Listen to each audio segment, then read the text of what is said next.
Premium XR glasses have finally become lighter, thinner, and much more affordable. These are the VITURE Pro 2 XR glasses, and they've just been released to celebrate VITURE's 5th anniversary. And what makes these interesting is that VITURE has focused less on adding extra features and more on highlighting the things that make them good. And perhaps most importantly, they're launching for only $299, which is a massive reduction from the $459 price of the previous model. If you're not familiar with XR glasses, they essentially let you display a giant screen from your gaming or productivity devices, and they're some of my new favorite tech. So today I'm going to show you what it's actually like using the VITURE Pro 2s, whether it resolves some issues I've had with previous models, and whether this more affordable model is now the best entry point into premium XR glasses. And thank you VITURE for partnering with me on this video. Let's get into it. Now let's start with the biggest improvement because it's the most significant upgrade on the VITURE Pro 2. These are incredibly light. They weigh just only 63 grams, which makes them 20% lighter than the previous generation, and the frame itself is also 16% thinner as well. And trust me when I say those changes can be important. An issue I've had with previous XR glasses is that weight can become increasingly noticeable the longer you wear them. Even if the screen looks fantastic, after a while you start feeling the pressure on your nose or around your ears. Heat also can become recognizable with some models as well, because having electronics and displays sitting so close to your face means that over a longer gaming session or a movie, you can start to notice the glasses warming up. The VITURE Pro 2 still contains a lot of technology inside a very small frame, but the slimmer and lighter design makes them way more comfortable. For me, this has made the biggest difference to the overall experience than adding another feature would have. Because XR glasses aren't something you just wear for 30 minutes, these are something you wear for long periods. Like you might be watching a film or playing a full game, or even playing in bed, or even on a long flight that I really want to test out. And comfort's important because it determines if you're gonna keep using it. And so far, the VITURE Pro 2 have been really comfortable to wear for longer periods. While the reduced weight helps a lot with comfort, getting a clear image also depends heavily on how the glasses sit on your face. This has been another issue I've experienced with some XR glasses. The display itself may technically be sharp, but if the glasses sit slightly too high or too low or at the wrong angle, parts of the screen can become blurry or disappear. So what VITURE do with the Pro 2 and a lot of the other models is give you several ways to adjust the comfort. So the arms have different angle settings that you can adjust, allowing you to tilt the glasses to get the display in the right position. You also get adjustable nose pads included in the box. They're really easy to switch out, and I found these adjustments made a substantial difference. It took a little bit of experimentation to find the right one, but once I found the right combination of nose position and arm angle, I could see the full display much more clearly. And adjustability is important, especially when everyone's face is shaped very differently. So rather than relying on a single fixed position, you have much more control over where the glasses sit and where the image appears.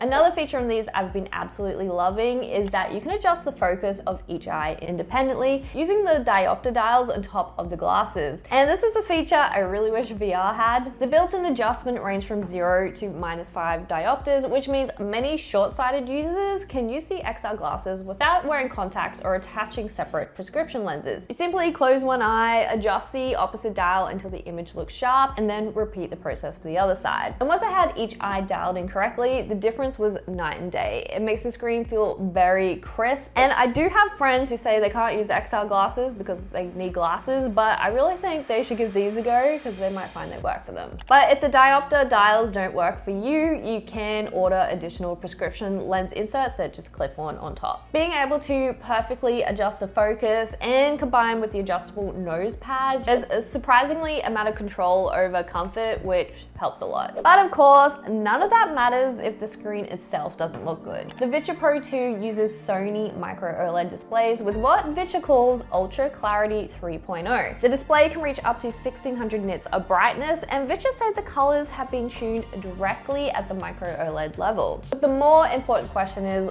what does it actually look like? And I was quite impressed with the clarity, and considering that these are a cheaper model. The text looks sharp and games had plenty of detail, and I can comfortably use the display for hours without noticing distracting blurry corners, which can sometimes appear around the edges of XR displays. And that edge-to-edge clarity can be important, especially when using things like a laptop, because when you're playing a game or watching a film, you'll mostly focus on the center of the screen, whereas with a laptop, you're reading text that spans across a whole screen, so you need everything to be able to be in focus. The Pro 2 presents the screen at being approximately 146 inches in size. Obviously, there isn't a physical 146-inch television floating in front of you, but it's the perceived size, and it's similar to sitting at a distance from a very large cinema screen. And because the display is private, you can use it almost anywhere. Most appealing for me is on a flight, or in bed for the sake of comfort, or at a desk, or if you're sitting somewhere you definitely don't want to carry an actual television. And VITURE also include a snap-on lens shade in the box, and this blocks out more of the light coming through the front of the glasses, which gives you deeper blacks and improves the perceived contrast of the image. Without the shade, you can still see some of the environment around you, and that could be really useful if you're working at a desk or you need to know what's going on around you. But when I'm watching a movie or playing a darker game,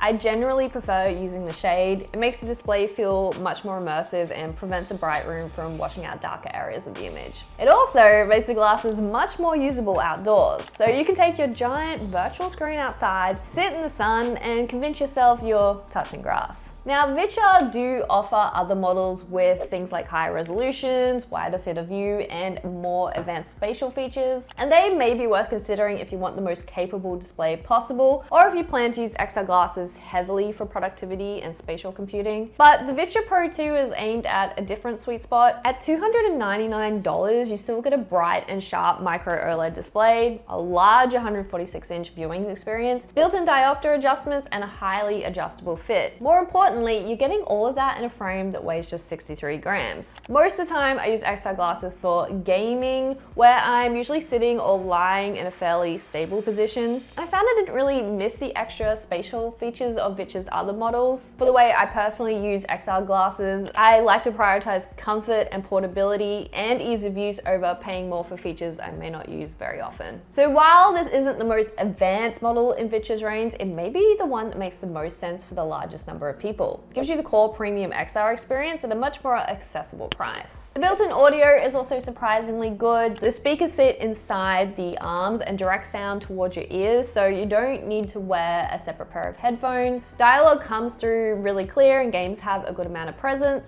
And the audio is more than capable for watching films or playing games privately. But because the speakers are open, people sitting very close to you may still hear some sound at higher volumes. So if you are on a flight or a train, you probably still want to use headphones. But for around the house and in bed, they work great. Now, one of my favorite uses of the VITURE Pro 2 is portable gaming, particularly with the Nintendo Switch 2. The problem is though that Nintendo don't let you directly connect glasses to the console. Because of Nintendo's display restrictions, you need a compatibility dock or adapter to enable video output. And this is where the new mobile dock mini comes in. The previous mobile dock worked and I've used it a ton, but it added quite a bit of extra size and weight to the setup that was supposed to be reasonably portable. So they released the new mobile dock mini. It's 34% smaller and 30% lighter and weighs approximately 250 grams. And it makes it so much easier to justify carrying alongside the Switch 2. It also includes a magnetic mount that attaches to the back of the console, so the dock and the battery become part of one compact setup. You can snap the mobile dock mini on when you need it and remove it when you don't. The adapter itself is also detachable. It's what VITURE calls a hug mode. So the adapter connects the dock, Switch 2, and XR glasses together as one portable gaming setup. You can also detach it and use it separately as a small USB-C hub, which VITURE calls solo mode, which makes it a really portable option. And ultimately, portability is the main appeal of this entire setup. The VITURE Pro 2 lets you carry carry what feels like a private 146-inch display inside a small case. You can use it in bed, connect it to your phone, use it as a larger laptop display, or play Switch 2 games without spending hours looking down at the handheld screen, which is also bad for your neck, trust me. And at $299, that is what makes the VITURE Pro 2 particularly interesting. They don't include every feature found on VITURE's more expensive models, but they retain the things I personally care about most. The display is bright and sharp, and the fit is highly adjustable. And the built-in diopters make it easy to focus the image. Most importantly, it's noticeably lighter and more comfortable. So does the lower price come with any compromises? And to be honest, I don't think so. While you may be able to get slightly more resolution or field of view or spatial features with VITURE's other models, for the price, can't complain. Because if you're dipping your toes into XR glasses for the first time, I think these will absolutely tick the right boxes. They're lighter, they're thinner, they're easy to adjust, and they still give you a sharp, private 146-inch display that you can take almost anywhere. And at $299, I think these are now one of the most accessible ways to experience premium XR glasses. And they're not trying to replace the VR headset or become a full spatial computer, they're just trying to be an excellent portable screen. And by focusing on comfort and price instead of simply adding more features, I think VITURE has made a product that more people will want to try. I've been personally loving spending more time with XR glasses, especially as someone who struggles with neck issues from computer use. So I'm really excited to see where this technology goes, and the cheaper it becomes, it just becomes more accessible. And VITURE is offering a $20 off deal for the 5th anniversary combo, which includes the VITURE Pro 2 and a mobile dock mini if you use the link down below. But if you have any questions about this video, message me on Instagram. Otherwise, I'll see you in one of my next videos.